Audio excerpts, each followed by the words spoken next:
നമസ്കാരം. നമ്മളിന്ന് സംസാരിക്കാൻ പോകുന്നത് നമ്മൾ നമ്മളെ തന്നെ എങ്ങനെ കാണുന്നു, നമ്മുടെ ആ ഒരു സെൽഫ് ഇമേജ്, അത് നമ്മുടെ ജീവിതത്തെ എങ്ങനെയാണ് സ്വാധീനിക്കുന്നത് എന്നതിനെക്കുറിച്ചാണ്. ആ ഷെയ്ഖ് യാസിർ ഫസാഗയുടെ ഒരു യൂട്യൂബ് പ്രഭാഷണം നിങ്ങൾ പങ്കുവച്ചിരുന്നല്ലോ. അതിലെ ചില കാര്യങ്ങളാണ് നമ്മൾ ഇന്ന് കുറച്ചുകൂടി ആഴത്തിൽ നോക്കുന്നത്. പ്രത്യേകിച്ച് ഇസ്ലാമിക കാഴ്ചപ്പാടിൽ ഇതിന്റെ പ്രസക്തി എന്താണെന്നും. ശരിയാണ്. ഈ പ്രഭാഷണം ശരിക്കും പറഞ്ഞാൽ ഈ ആത്മബോധം അല്ലെങ്കിൽ സെൽഫ് ഇമേജ് എന്നതിനെക്കുറിച്ച് വളരെ ആഴത്തിലുള്ള ചില ചിന്തകൾ തരുന്നുണ്ട്. നമ്മുടെ ഉള്ളിലെ വിചാരങ്ങള്, വിശ്വാസങ്ങള്, അതൊക്കെ എങ്ങനെ നമ്മുടെ റിയാലിറ്റിയെ ഉണ്ടാക്കുന്നു, പിന്നെ പുറത്തുനിന്നുള്ള കാര്യങ്ങൾ ഇതിനെ എങ്ങനെ ബാധിക്കുന്നു, ഇതൊക്കെ പറയുന്നുണ്ട്. അതിൽ തുടക്കത്തിൽ തന്നെ പറയുന്നൊരു പോയിന്റ് അതെനിക്ക് ഭയങ്കരമായി തോന്നി. നമ്മൾ നമ്മളെക്കുറിച്ച് എന്തു കരുതുന്നു എന്നുള്ളത്, അത് മറ്റുള്ളവർ നമ്മളെ എങ്ങനെ കാണുമെന്നതിനെ ഒരു പരിധിവരെ തീരുമാനിക്കും എന്ന്. അതെ അതെ. മൂസാ നബിയുടെ അനുയായികളുടെ ഒരു ഉദാഹരണം പറയുന്നുണ്ടല്ലോ. അവര് സ്വയം ഒരു പുൽച്ചാടിയെപ്പോലെ കണ്ടു, അത്ര നിസാരരായിട്ട്. അപ്പൊ ശത്രുക്കൾക്കും അവരെ അങ്ങനെ കാണാൻ എളുപ്പമായി എന്നുള്ളത് അതെ, ശരിയാണ്, ഒരു പ്രധാനപ്പെട്ട കാര്യമല്ലേ? തീർച്ചയായും. അതൊരു ശരിക്കും പറഞ്ഞാൽ ഒരു സെൽഫ് ഫുൾഫില്ലിംഗ് പ്രൊഫസി പോലെയാണ്.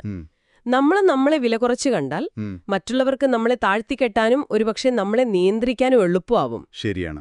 ആ പ്രഭാഷണത്തിൽ പറയുന്ന മറ്റൊന്ന്, ഈ ആഫ്രിക്കൻ അമേരിക്കൻ സമൂഹത്തെക്കുറിച്ച് പറയുന്നില്ലേ, മാധ്യമങ്ങൾ പലപ്പോഴും അവരെ ചിത്രീകരിക്കുന്നത് ഒന്നുകിൽ സ്പോർട്സിലുള്ളവർ, അല്ലെങ്കിൽ പാട്ടുകാർ, നടന്മാർ, അങ്ങനെ. പക്ഷേ ആ സമൂഹത്തിൽ തന്നെ ഒരുപാട് ഡോക്ടർമാരും എഞ്ചിനീയർമാരും ബുദ്ധിജീവികളും ഒക്കെയുണ്ട്. പക്ഷെ ആ ഒരു ഇമേജ് അല്ല പലപ്പോഴും പുറത്തു വരുന്നത്. ഇത് അവരുടെ ആത്മബോധത്തെ, ഒരുപക്ഷെ അടുത്ത തലമുറയുടെ പ്രതീക്ഷകളെയൊക്കെ ബാധിക്കാം. എഡ്രിക് ഡഗ്ലസ്, റോസ പാർക്സ്, ഇവരുടെയൊക്കെ കാര്യം പറയുന്നത് ആ ഒരു അന്തസ്, ഇസ്സത്ത് എന്ന് പ്രഭാഷകൻ ഉപയോഗിച്ചല്ലോ. അതെ, ഇസ്സത്ത് അത് പ്രധാനപ്പെട്ടൊരു വാക്കാണ്.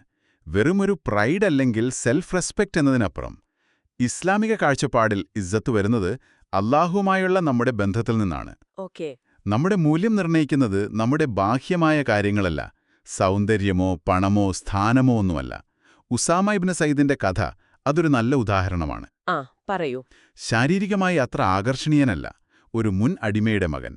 പക്ഷെ പ്രവാചകൻ അദ്ദേഹത്തെ ഒരു വലിയ സൈന്യത്തിന്റെ തലവനാക്കി. എന്തുകൊണ്ട്? അദ്ദേഹത്തിന്റെ വിശ്വാസം, ധൈര്യം, കഴിവുകൾ, അതായിരുന്നു അദ്ദേഹത്തിന്റെ ഇസ്സത്ത്. അത് സാമൂഹികമായ അളവുകോലുകൾക്ക് അതീതമായിരുന്നു. അപ്പൊ ഈ ഒരു ആന്തരികമായ ശക്തി അല്ലെങ്കിൽ ആത്മബോധം, അത് നമ്മുടെ ചിന്തകളുമായിട്ട് എങ്ങനെയാണ് ബന്ധപ്പെട്ടിരിക്കുന്നത്? ചിന്തകൾക്ക് വലിയ ശക്തിയുണ്ടെന്നും പ്രഭാഷണത്തിൽ പറയുന്നുണ്ടല്ലോ. ഉണ്ട്. അതൊരു ചെയിൻ റിയാക്ഷൻ പോലെയാണ്. നമ്മൾ ഒരു കാര്യം ഇങ്ങനെ മനസ്സിലിട്ട് ചിന്തിക്കുന്നു, അത് പതിയെ നമ്മുടെ വാക്കുകളായി പുറത്തുവരും. ശരി. ആ വാക്കുകൾ നമ്മുടെ പ്രവൃത്തികളെ സ്വാധീനിക്കും. ഒരേ പ്രവൃത്തികൾ ആവർത്തിക്കുമ്പോൾ അതൊരു ശീലമാകും. ശീലങ്ങൾ നമ്മുടെ സ്വഭാവമായി മാറും. ആ സ്വഭാവമാണ് അവസാനം നമ്മുടെ ഒരു ഡെസ്റ്റിനി അല്ലെങ്കിൽ വിധിയെ നിർണ്ണയിക്കുന്നത് വരെ പറയുന്നുണ്ട്. അപ്പൊ നമ്മൾ എന്ത് ചിന്തിക്കുന്നു എന്നുള്ളത് വളരെ പ്രധാനപ്പെട്ടതാണ്. നെഗറ്റീവ് ചിന്തകൾ കൊണ്ടു നടക്കുന്നത് അത് അപകടമാണ്. ഈ സ്വയം സഹതാപം, സെൽഫ് പിറ്റി, അതിനെക്കുറിച്ചും പറയുന്നുണ്ട്. ഹെലൻ കെല്ലറുടെ ഒരു വാചകം ഉദ്ധരിക്കുന്നുണ്ട്. അതെ, പ്രതിസന്ധികൾ വരുമ്പോ അവിടെ തന്നെ തളർന്നിരിക്കാതെ മുന്നോട്ടു പോകണമെന്നുള്ളത്. പലപ്പോഴും നമ്മൾ എന്തെങ്കിലും പ്രശ്നം വന്നാൽ സ്വയം പഴിച്ച് അവിടെ ഇരുന്നു പോകും. ശരിയാണ്. ആ ഗാർഹിക പീഡനമൊക്കെ സഹിക്കുന്ന സ്ത്രീകളുടെ കാര്യം നോക്കൂ. വർഷങ്ങളോളം ചിലപ്പോൾ അവർ അത് സഹിക്കും. കാരണം അവരുടെ ആ ഒരു ആത്മാഭിമാനം കുറേശ്ശെ ഇല്ലാതായിട്ടുണ്ടാവും. പ്രതികരിക്കാനുള്ളൊരു ശക്തി അത് നഷ്ടപ്പെട്ടിട്ടുണ്ടാവാം.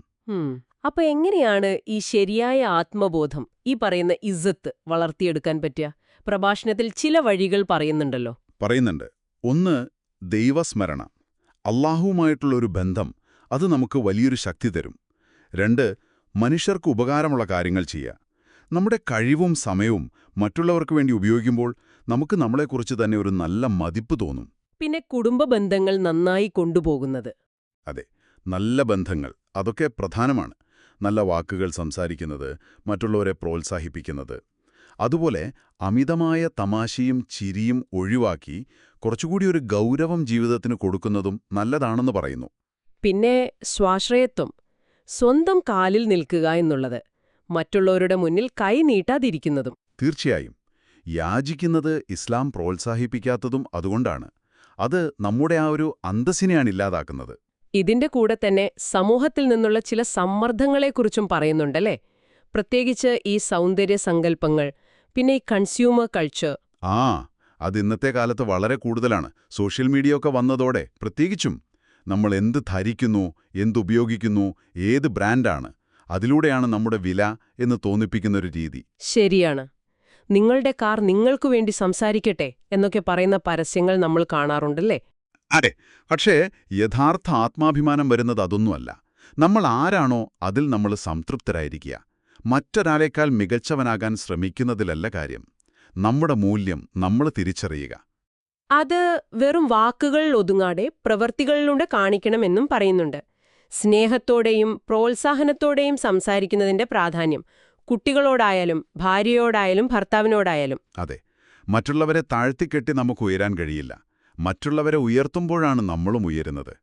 ചുരുക്കി പറഞ്ഞാൽ, നമ്മൾ നമ്മളെക്കുറിച്ച് ചിന്തിക്കുന്ന രീതി മാറ്റിയാൽ നമ്മുടെ ജീവിതവും മാറും, ലോകത്തോടുള്ള നമ്മുടെ കാഴ്ചപ്പാടും മാറും.